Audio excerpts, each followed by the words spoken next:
क्या बहन जी 2007 वाला मायाजाल 2027 में भी बुनने जा रही हैं? वैसे तो पिछले 18 सालों में सियासी हवा काफी हद तक बसपा के विपरीत बही है, पर इसकी वजह भी मायावती खुद ही रही है, क्योंकि खुद सक्रिय तौर पर वो मैदान में नहीं उतरी। चुनावी माहौल में भी कुछ भाषण और रैलियां तक ही वो सीमित रह गईं। लेकिन अब लगता है कि मायावती सत्ता वापसी के लिए कुछ भी कर गुजरने को तैयार है।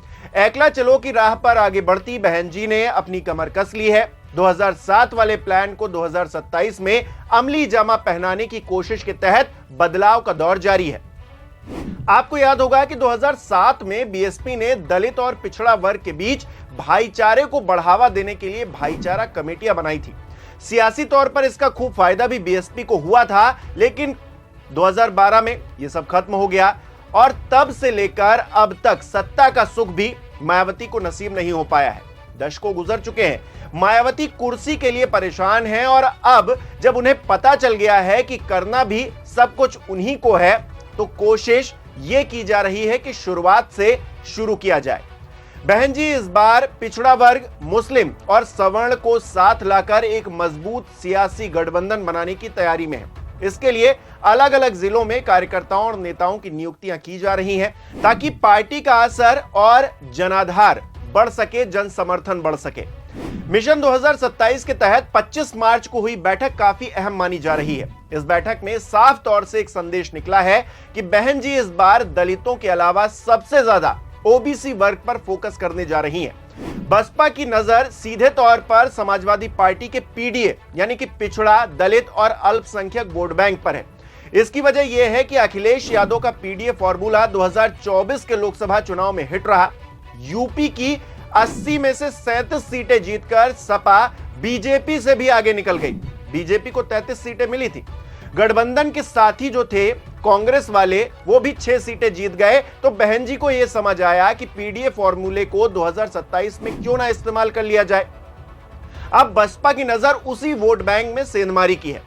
वैसे 38 साल पहले साल 1984 में कांशीराम ने बसपा की नींव दलितों के बीच राजनीतिक चेतना जगाने के खातिर रखी थी।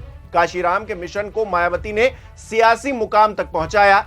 90 के दौर में बसपा का वोट बैंक इतना मजबूत हुआ कि 2007 में बसपा 40% वोट बैंक को भी क्रॉस कर गई। 2007 में जब बहुजन को बहुमत मिला तो बीएसपी अकेले दम पर 206 सीटें जीत कर आई। लेकिन वक्त का चक्का ऐसे घूमा कि अर्श से लेकर फर्श पर आते हुए भी देर नहीं लगी। आंकड़े इसकी गवाही देते हैं कि जिस बसपा ने 2007 में शान से सरकार बनाई, वहीं बसपा 2022 आते आते नंबर 1 पर सिमट गई, यानी कि सिर्फ एक विधायक ही। हालांकि बहुजन समाज पार्टी के 2017 में 19 विधायक जीते जरूर थे, लेकिन 5 सालों में 16 विधायक बहुजन की नाव से उतर भी गए। अब हाल यह है कि एक एक सीट के लिए पार्टी को संघर्ष करना पड़ रहा है।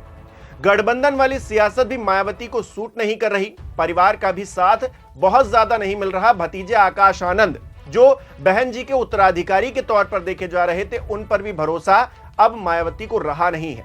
कहने का मतलब यह है कि मायावती के पास अब खोने को कुछ नहीं बचा है, लेकिन पाने को सत्ता की चाबी है।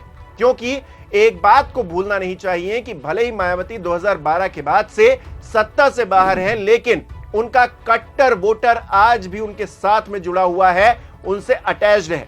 वो वोटर हर चुनाव में बहन जी के नाम पर वोट डालकर आता है, पर बदकिस्मती देखिए कि बहन जी को उसका फायदा नहीं मिल पाता, क्योंकि सत्ता तक पहुंचाने वाला सपोर्टिंग वोट बैंक मायावती के हाथ से निकल चुका है। या तो वो सपा में चला गया है या फिर बीजेपी के पाले में खिसक गया है। रही गई कसर भीम आर्मी वाले चंद्रशेखर पूरी कर रहे हैं। सड़क से लेकर संसद तक उनका जो सफर रहा है मायावती के लिए, वो एक अलग परेशानी का विषय है। पिछले विधानसभा चुनाव में बीजेपी की दोबारा सत्ता वापसी के लिए बसपा का कमजोर होना भी माना गया। कई लोग तो ये मानते हैं कि मायावती बीजेपी की बी टीम है। कई मौकों पर उनकी चुप्पी को इसके उदाहरण के तौर पर पेश किया जाता है।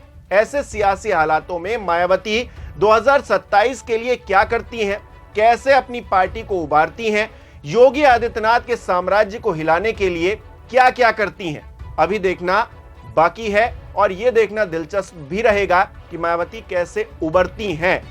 आपको क्या लगता है, क्या 2007 में जो करिश्मा मायावती ने दिखाया था क्या वो 2027 में भी दिखा पाएंगी उन हालातों में जब पिछले चुनाव में वो एक सीट पर सिमट गई थी? कमेंट करके बताइए।